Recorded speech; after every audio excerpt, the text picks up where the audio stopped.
Chicken dish na bagay na pang Noche Buena ang tampok ngayong gabi. At eto hindi lang basta bake dahil siksik pa ito sa mga herbs. Wow! Narito na si Micael Daes.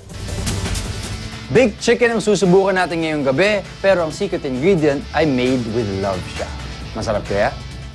Dahil simula na ng simbang gabi, talaga nga namang marami na sa atin ang nag-iisip ng masarap na ihahain sa mesang ngayong Noche Buena. Siyempre, mawawala ba naman dyan ang manok? Kaya naman isang espesyal na luto ng manok ang handog ng Midnight Express sa inyo. Hindi basta baked ang manok na ito, kundi hinaluan ng iba't ibang herbs na siya nagpapasarap dito. Kung gusto mo raw maging guilt-free ang iyong pagkain ngayong Noche Buena, bagay na bagay raw ang herb chicken na ito. It all started when I started cooking at home. Okay. Mga friends came over. Nagustuhan they nila. all loved it. Nagpaluto. Nagpaluto.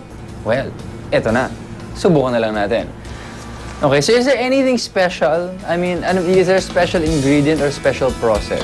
And ano po yung sauce na to? Drippings lang po niya? Yes. Well, Sarap! Tender siya dahil sa pagmamahal. Well, pagdating kasi sa mga baked chicken, no?